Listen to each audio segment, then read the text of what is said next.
The Scarecrow Walks at Midnight is probably one of the most well-known Goosebumps books of all time, and this is due to several different factors.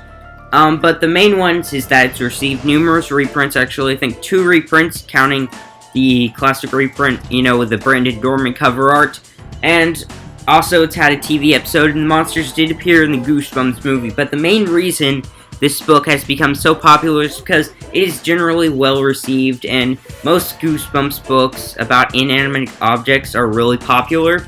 I don't know, I find that very strange. I love the Night of Living Dummy books and all that, but I'm not really necessarily a big fan of this book. I never really liked this book, and that is due to several factors, but the main thing is that the antagonists of the book really aren't that powerful, because, they're made of straw, so you can just rip off their heads or burn them alive, or, they're not that strong, so in almost every scenario, you could see yourself coming out on top against these scarecrows, pretty much no matter what.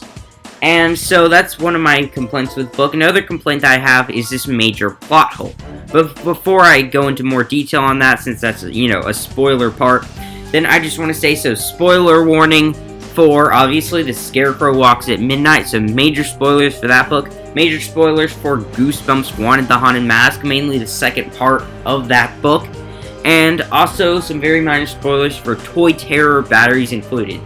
I'm not really going to be talking about this book too much. It's going to be at least a minute I'm going to be talking about this book, and it's going to be very brief. And I honestly myself have not even read the book. I've done a little research on one of the antagonists. I'm mainly going to be talking about its weight and stuff like that. So, that's not a big deal if you haven't read Toy Terror, Batteries Included. But that's all the spoilers that I'm having in this video. So if you have read, or, have really read Goosebumps Wanted the Haunted Mask and The Scarecrow Walks at Midnight, you're pretty much fine to watch this video. But if you haven't, then I would highly recommend you to not watch this video. But anyway, guys, let's get into the theory. So the major plot hole I was talking about is that in the book, there's this farmer guy named Stanley, and so he works for the main protagonist's grandparents, and at a certain point in time, he wants his way, he wants things to go his way. He wants to eat his favorite food, he wants his, the main protagonist's grandmother to fix him his favorite food. He doesn't want to hear scary stories and all that stuff. And so he just wants to get his way for once in his life. So he pretty much gets this magic spell book and brings to life these scarecrows. And so then he makes the grandparents live under threat, and so they're forced to do whatever he wants whenever he wants it. And, that's kind of kickstarts the plot of the book. Later on, the main protagonist and the main protagonist's brother go into the main protagonist, the grandparents' house, and they have to spend the summer there, but that's later on. That's kind of off topic from what I'm talking about. But then, as the main protagonist is there at the farm along with her brother, she keeps noticing that the scarecrows are actually alive. Supposedly, like a week before or so, the main protagonist and the main protagonist's brother came to the farm. Stanley put the scarecrows back to sleep, but now they're alive. At least a remnant of them are still alive. And that's the plot hole I'm trying to figure out in this video, because, Stanley said that he, put these scarecrows back to sleep. But how are they still alive? And then later on, he goes in and says this spell that brings the scarecrows to life, even though he thought it was a spell to bring the scarecrows to sleep, and even more scarecrows come to life. Which is strange, because first off, he was intending to say the spell that brought them to sleep, and I think he should know the difference between the spell that brought them to life and the spell that brought them to sleep. I think he really should know the difference between that, no matter what, because, that's his, that's the main thing that he's using to get his way around here. I think he should know the difference. But beside that fact, he brought the other scarecrows back to life, which for some weird reason weren't alive already, even though other scarecrows were already alive. You see, that's this major plot hole that I have with this book, and I think just judging from that plot hole by itself, I believe that that magic book that Stanley has is not real. Because when you think about it, out of all the chances that he has, he magically grabs his spellbook. He obviously doesn't seem to leave that area that he lives in too often, and he seems to be working on the farm almost every day, so I don't get how he has a chance to find the book. I don't know if it went into detail on where he found the magic spellbook or not, but, you know, the likelihood of him finding a real-life magic spellbook while he's working on a farm is very slim. And then there's the fact of, you know, the Scarecrows are not obeying what he's saying. It doesn't work on them. It seems like even though it worked on them for bringing them back to life. And so there's all these mysteries created from this book. And so I think that all that evidence I just said kind of disproves the fact that these Scarecrows were actually brought to life using the book. So why are the Scarecrows alive? How come the Scarecrows are alive now instead of any other time? You know what I mean? It's really strange. And so I believe that it could either be robots, aliens, or ghosts. And so I'm gonna, in this video, kind of go over the different ones and talk about the likability of this happening. One of them is going to be very unlikely, and the other one, I would say, is the most likely. And so the first one I'm going to be talking about is the least likely of these factors, and that is a robot. So, you know, the Scarecrows are coming to life and are kind of strange in their behavior, and after all, they could come to life if they were robots, you know, like sort of like Francine from It's Alive, or something like that. Like a malfunctioning robot, but that really doesn't make any sense because of the way it is described. The Scarecrows in the book are described to be very heavy and all that stuff. The only evidence to back that up is the French cover artwork for The Scarecrow Walks at Midnight, in which the eyes to the Scarecrow seem to be emitting light. And that's really the only evidence to support the robot thing. That's the whole reason I put that in this video. There's really no evidence to prove this because, again, the Scarecrows are said to be light, and it'd be really weird, especially some robots like in Toy Terror Batteries included, where they have like the Annihilator 3000, and that thing's really heavy. And so I don't see the Scarecrows as being light if they are robots, and I don't see how they would get robotic Scarecrows in the farm in the first place. And I think Stanley would know the difference between those two, or at least the grandparents. So, also, it'd be weird for them to die being burned on fire, because in the book, that's how the Scarecrows are defeated. They were burned on fire, and that was it. So, that one's really not that likely, the fact that they're robots. So, I'm going to move on to aliens. And so, this one could be likely. Not that much evidence to prove it, other than really the French cover artwork as well. You know, the light coming out of the Scarecrow's eyes. I'm really trying to figure out what that is. And I think the possible outcome for this video is that most likely they are ghosts. But first, let's talk about the alien tidbit. So, the only evidence supporting that, as I said before, is the light coming out of Scarecrow's eyes. That could be alien-like. But, again, there's not that much evidence to prove this. Like, it's more likely than, you know, the book scenario that is mentioned in The Scarecrow Walks at Midnight. But, you know, I don't see the aliens, why they would take the form of Scarecrows, why didn't they attack anyone beforehand, and all that stuff. So, honestly, out of all the scenarios, I think this one is another not really likely one. But the next scenario, I believe, is the most likely, and is probably what happened in the book. And that is that the Scarecrows are ghosts.